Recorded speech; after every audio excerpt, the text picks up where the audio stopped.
Honorable Chairman of the session and esteemed participants, I am Dr. Miftahul Barbaruah. It's an excellent opportunity to interact with you all. In this presentation, I will discuss the findings of the pre-workshop survey.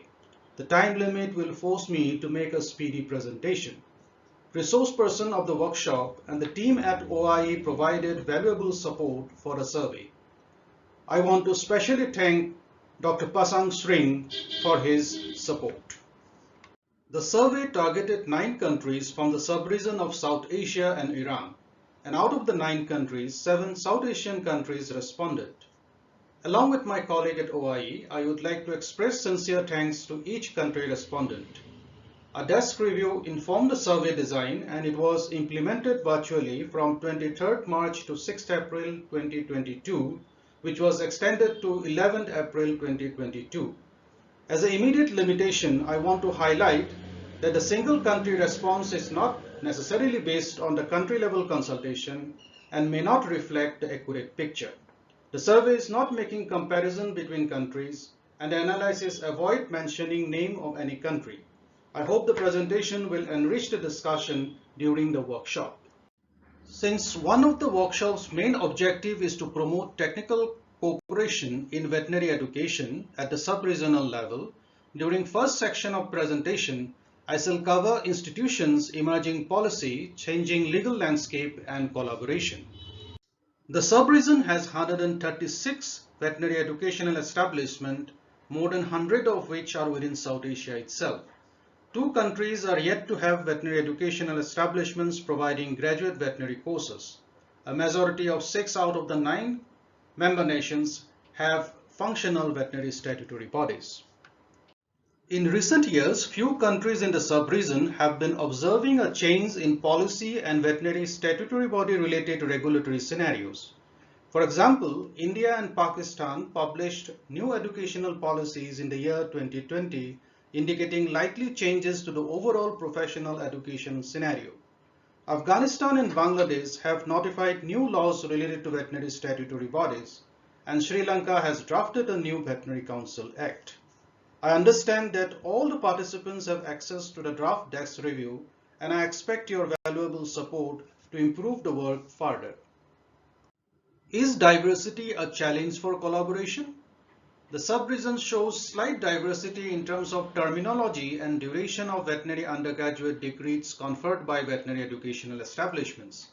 In Bangladesh, some of the veterinary education establishments also provide Bachelor of Veterinary Science and Animal Husbandry degree, and the veterinary statutory body recognizes both DVM and Bachelor of Veterinary Science and Animal Husbandry as curriculum of both the courses are similar.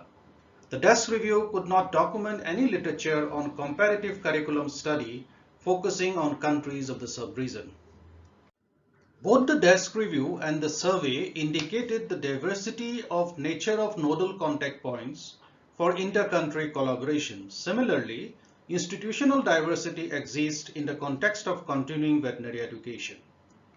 We still expect future formal collaboration between countries of the sub-region to recognize each other's veterinary qualification for a license to practice. However, international cooperation is not new for countries of the sub-region. For example, 2 countries have reported having standing arrangements with foreign countries, primarily Western countries, to recognize each other's veterinary qualifications for a license to practice. However, a more detailed review and discussion will help better understand the scope of such collaboration. However, there is an enabling environment for collaboration as most participating countries have a system to recognize foreign veterinary qualifications for practice within the country. Steps towards equivalence of qualification can create a further enabling environment for collaboration. The equivalence of qualification formally establishes that 2 qualifications are of comparable standards or level in access to education and employment activities. The alignment with OIE guidelines, for example, the Day 1 competency and veterinary education core curriculum, though not mandatory, can significantly assist in achieving the equivalence. The survey indicated that, barring countries in the region that do not have veterinary educational establishments offering veterinary graduate qualification, There are instances of use of the guideline in all other participating countries. The survey also wanted to document any action points that have helped or can bring equivalence in veterinary qualification in the country with that of the foreign country. There are references that development of minimum standards of regulation for veterinary educational establishments, setting up a mechanism for national level transparent competency-based examination for membership of professional bodies, twinning programs, and alignment to qualification framework can also help achieve equivalence of qualifications. Veterinary educational establishments and veterinary statutory bodies greatly support strengthening of veterinary services capacity. Therefore, it is imperative to identify opportunities for cooperation and collaboration between veterinary education establishments and veterinary statutory bodies and veterinary authorities. The survey indicated that veterinary education establishments and veterinary statutory bodies are increasingly collaborating with stakeholders. 6 out of the 6 countries considered for analysis mentioned that the veterinary education establishments in their country receives grants from national and international development agencies. Similarly, 5 out of the 6 responding countries indicated that veterinary educational establishments regularly receives invitation to participate in formal policy-related interactions organized by national and subnational veterinary authorities. 4 out of the 6 countries indicated that veterinary education establishments have active, recognized alumni associations. Interestingly, 4 out of the 6 countries mentioned private sector collaboration, and only 1 country reported involvement of veterinary education establishments in inter- and inter-country faculty and student exchange programs. The survey tried to capture the engagement of veterinary educational establishments with stakeholders in the context of One Health. In most cases, 6 out of the 7 responses, veterinary educational establishments are teaching One Health approach as a topic. 5 out of the 7 countries, veterinary education establishments are also participating in establishing the One Health practice or multi-sectoral collaboration mechanism in their respective countries. In 5 out of the 7 countries, veterinary education establishments collaborate in public health activities or responses such as epidemiological and diagnostic related functions, as seen in the case of COVID-19 response. Similarly, veterinary education establishments in 4 out of the 7 countries collaborate with public health and environment related institutions for student exposure and field activities. An interesting observation is that the veterinary education establishments in 3 countries have designated divisions to promote One Health teaching and research. The survey tried to capture the presence of any existing platform of veterinary educational establishments for intra-country collaboration. Only 1 country reported the existence of an independent intra-country platform for veterinary educational establishments named as National Veterinary Deans Council, which also promotes a veterinary pedagogy forum. Periodic organization of vice chancellors or deans conference, as reported by 1 country, was not considered as independent platform. Quality of veterinary education plays a crucial role in ensuring the effectiveness of veterinary professionals and the delivery of competent veterinary services. In this section, the survey focused on understanding the regional situation in terms of existing practices to ensure quality education. The survey wanted the participants to comment on specific statements that best describes the situation in their country regarding the veterinary education establishment's regulation and performance. In 6 out of the 6 cases, veterinary educational establishments in the region receive periodic monitoring from veterinary statutory bodies or an authorized government body. Similarly, 4 out of 6 cases, a national ranking or accreditation system for veterinary education establishments is in place. The private veterinary colleges are increasingly getting recognized in 2 countries, and veterinary education establishments in at least 1 country are trying to get regional and global accreditation. 2 countries reported that competent agency in their country maintains a system to track student competency acquisition continuously. However, the desk review could not identify any reference for this. We can explore if the system for a regional ranking of veterinary education establishments is feasible or can help.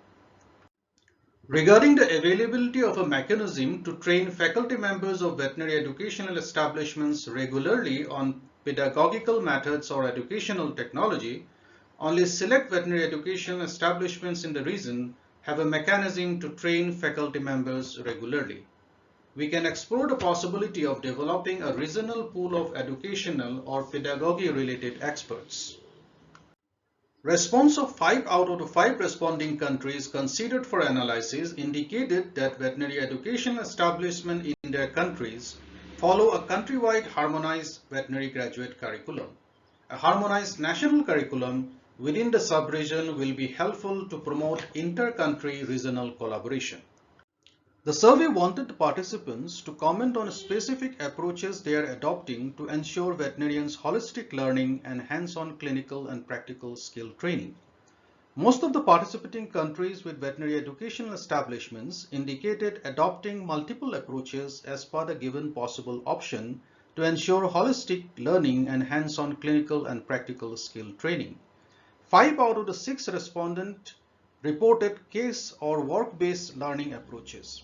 However, only 2 countries reported international or inter-veterinary education establishment student exchange as one of the approaches in this context. However, the survey failed to record any other innovative approaches.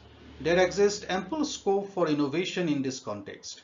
Regional initiative for documentation and sharing of best practices to ensure holistic learning can be of great help. Let's now discuss on the situation regarding the demand of veterinary education. Most of the participating countries with multiple veterinary educational establishments indicated a growth in number of veterinary educational establishments. The survey could capture percent growth in last 5 years only in the case of 3 countries, ranging from 10% to 22.2%.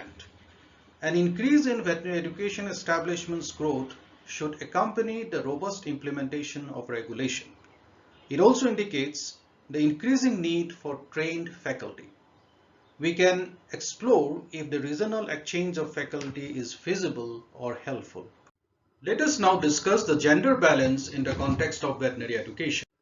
Most participating countries reported increasing women enrollment in veterinary educational establishments in last 5 years. The trend is also increasing for number of women faculty members in veterinary educational establishments. We can explore if a regional association of women veterinarians and veterinary faculty members can be of help. The effectiveness of veterinary professionals and the delivery of competent veterinary services thereof depends greatly on availability and access to need-based continuing education. Let us now review the situation related to continuing education. The survey wanted the participants to comment on specific statements that best describe the situation of continuing veterinary education in their countries.